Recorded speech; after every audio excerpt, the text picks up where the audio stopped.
네, 여러분, 한 주일 동안 안녕하셨습니까? 저희들이 이제 2021년의 세 번째 일요일을 맞았습니다. 오늘 또 이렇게 다 분주하신데도 불구하고 오늘의 신앙 이 방송을 사랑하시고 또 이 에베소서 강해를 사랑하셔서 텔레비전에 접속하시고 또 오늘 이렇게 인터넷을 통해서 저희 이 방송에 접속하신 여러분 모두에게 진심으로 감사를 하고 하나님께서 여러분들에게 이전보다 더 많은 축복과 이 한 해의 건강에 큰 은혜를 베풀어 주시기를 간절히 바랍니다. 오늘은 제가 이 에베소서 2장 14절, 13절부터입니다. 정확하게 따지면 2장 13절부터 22절에 나오는 말씀을 중심으로 해서 둘로 하나를 만드사 이런 제목으로 오늘 여러분들에게 말씀을 드리도록 하겠습니다.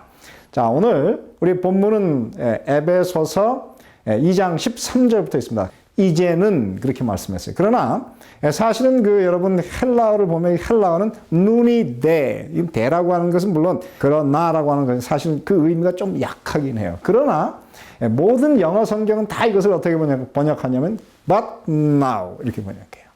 그래서 이거는 사실은 그러나라고 하는 단어를 이곳에 넣어야 그 의미가 훨씬 더 강합니다. 왜냐하면 앞에 있는 것과 이것이 완전히 의미가 그리고 그 인류의 운명이 바로 이 순간을 시작해서 완전히 달라지기 때문이에요. 그래서 이 장면을 저는 이렇게 이 전치사를 우리가 역접관계, 그러나 그러면 역접관계라 그러는데요. 이것을 그 학자들이 뭐라고 이것을 쓰느냐면 Great Adversative Conjunction, 대역접 접속사 이렇게 쓰는데요.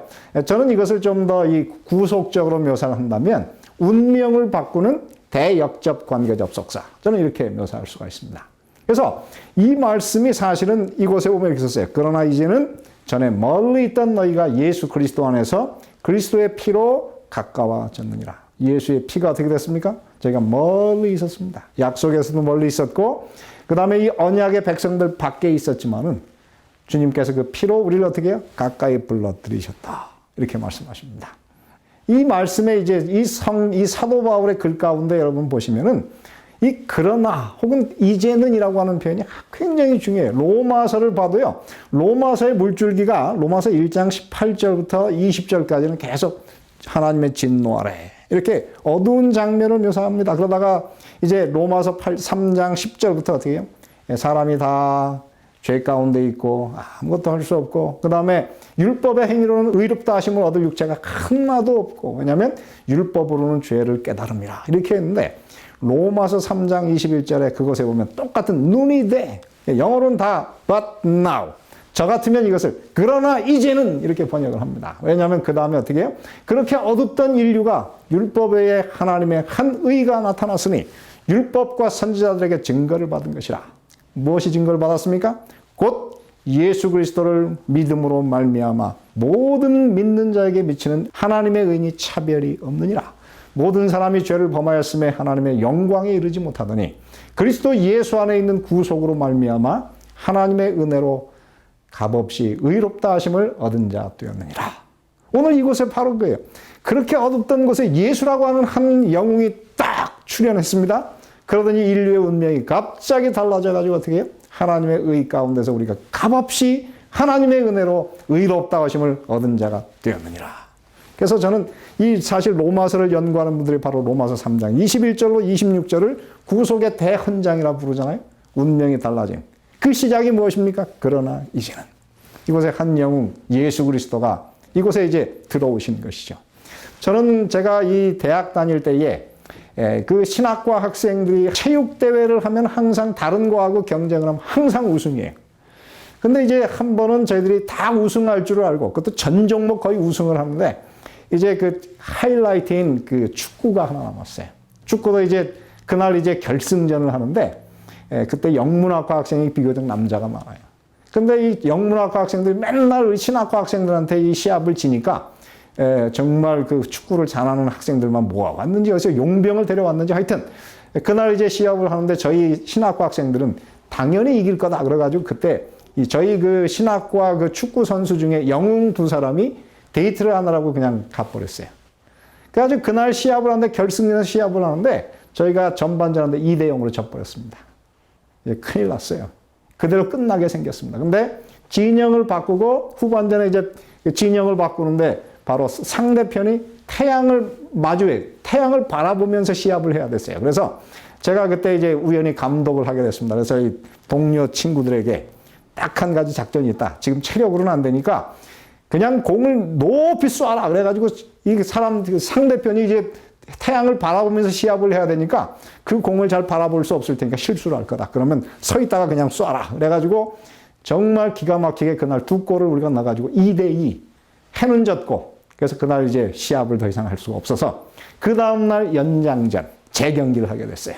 그래서 제가 전화를 해가지고 어제 데이트를 하러 간 영웅 두 사람을 데려왔습니다. 어제 우리가 질 뻔했다는 소식을 그 사람들이 긴장해가지고 온 다음에 이제 두 영웅이 들어온 다음에 그 다음날 재경기를 했는데 4대0으로 그냥 이겨버렸어요. 제가 그때 그 경험을 통해서 무엇을 배웠냐면, 그러나 이제는 영웅이 뜨면 운명이 달라지는 것인데요. 자, 그 영웅이신 예수님께서 이렇게 말씀하시네요. 예수님께서 하신 일을 오늘 이곳에 에베소서 2장 14절부터 18절까지 먼저 예수께서 하신 그 일을 묘사하는데요. 여러분, 여기에서는 중요한 단어 하나가 4번 반복되고, 그리고 한 구절, 하나의 그 프레이즈가 여기 4번 반복돼요. 이 두 가지가 굉장히 중요한데요. 어떤 것이 여기서 2장 14절부터 18절에 반복되는지 보시기를 바랍니다. 여기 이렇게 말씀하십니다. 그는, 그 영웅 예수 그리스도는 우리의 화평이신지라. 둘로 하나를 만드사 중간에 막힌 담을 허시고 원수된 것, 곧 의문에 속한 계명의 율법을 자기 육체로 폐하셨으니 이는 이 둘로 자기의 안에서 한 새 사람을 지어 화평하게 하시고 또 십자가로 이 둘을 한 몸으로 하나님과 화목하게 하려 하심이라. 원수된 것을 십자가로 소멸하시고 또 오셔서 먼 데 있는 너희에게 평안을 전하고 가까운 데 있는 자들에게 평안을 전하셨으니 이는 저로 말미암아 우리 둘이 한 성령 안에서 아버지께 나아감을 얻게 하려 하심이라. 자, 오늘 여기서 어떤 단어가 4번 반복이 됩니까? 화평. 예수께서 행하신 그 일을 화평이라고 말씀하셨고요. 그 화평을 설명하는 4번 또 다른 4개의 구절이 있는데 반복되는 4구절, 그것이 무엇입니까? 둘을 하나로 만드셨다.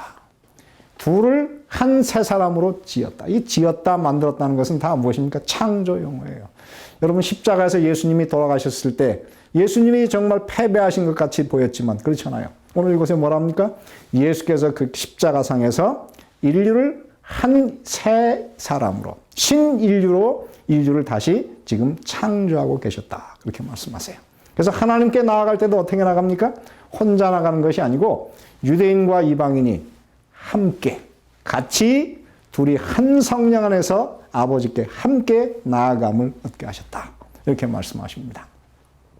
제가 이제 이 헬라어 사전을 찾아보니까 이 평안이라고 하는 단어, 화평이라는 단어가 여기 한 4가지로 묘사가 되어 있습니다. 첫째는 그것이 무엇이냐면 전쟁이 없는 상태를 평안이라고 불렀어요. 그 다음에 매임이 없을 때에, 자유하게 되었을 때를 평화라고 하는 단어로 불렀습니다. 그리고 또 한 번은 이 종말, 이 마지막 때에 우리가 구원을 받는 일을 평화라는 단어로 예수께서 쓰셨습니다. 그래서 우리가 전하는 이 복음이 무엇입니까? 평안의 복음이고, 예수께서 지금 하나님을 뭐라고 불렀느냐면 평강의 하나님입니다. 근데 그 평강의 하나님께서 어떻게 해요? 사단을 너희 발 아래서 속히 상하게 하시리라. 이렇게 말씀하세요. 그렇습니다. 이 종말론적으로 말이죠. 우리가 예수님을 만나는 그때, 구원을 받는 그 순간이 진정으로 평화를 누리는 때입니다. 그 다음에 이 땅에서 어떻게 해요? 질서가 잡힌 것을 이 성경에서는 평화라. 이렇게 말씀하고요. 그 다음에 예수님을 믿었을 때 우리 마음속에 용서를 통해서 하나님과의 관계가 회복될 때, 바로 이 관계 회복을 성경으로는 평화라 불렀어요. 그래서 로마서 5장 1절에 보면 그러므로 우리가 믿음으로 의롭다 하심을 얻었은즉 우리 주 예수 그리스도로 말미암아 하나님으로 더불어 화평을 누리자. 진정한 평화는요, 죄가 해결되었을 때 하나님과 새롭게 되는 그 관계를 평화라고 불렀습니다. 여러분, 이 평화는 정말 위대한 평안이 아니겠습니까?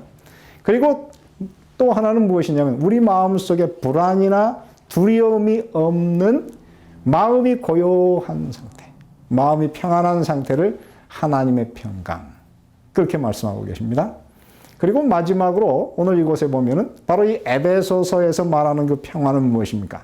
그거는 바로 유대인과 이방인이 전에는 서로 원수되었지만은 예수 때문에 그들이 어떻게 서로 사랑하고 서로를 아끼는 그 하나로 연합되는 관계를 오늘 이곳에 평화라고 불렀습니다. 그래서 차별과 반대되는 하나됨, 일치. 그것을 여기서 말하는 그 평화라고 부르는 것입니다.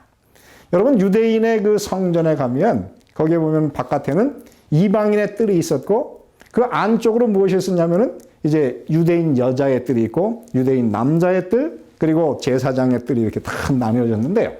이 이방인들이 성전 안으로 들어가려고 할 때 그곳에 무엇이 있었느냐면 저렇게 견고한 성벽이 있었습니다. 담이 있었어요.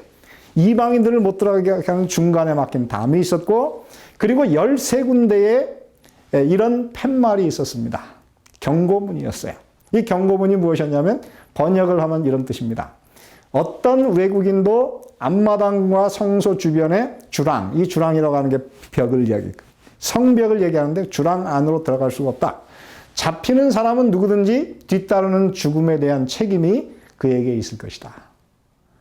엄숙한 이야기죠. 그런데 오늘 예수님께서 말씀하십니다.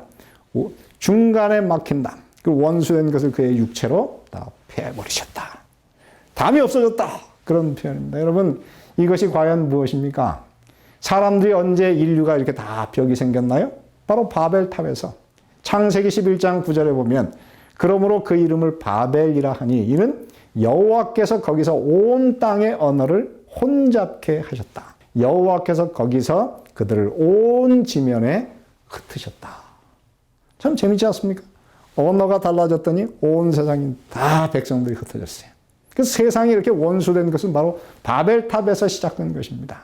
그런데 이 십자가상에서 일어난 놀라운 일을 이야기하면서 사도행전 2장 6절 7절에 보면 이 소리가 나매 큰 무리가 모여 각각 자기의 방언으로 제자들의 말하는 것을 듣고 소동하여 다 놀라 기이 여겨 이르되 보라 이 말하는 사람이 다 갈릴 사람이 아니냐.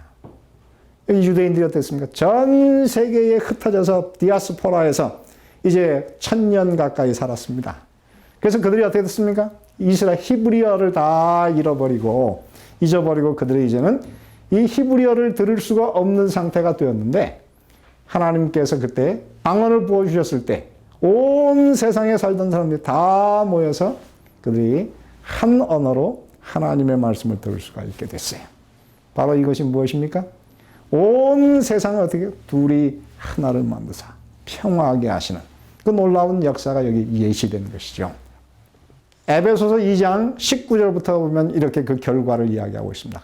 그러므로 이제부터 너희가 외인도 아니요 손도 아니요 오직 성도들과 동일한 시민이요. 이 동일한 시민이라는 게 함께 시민된 자요.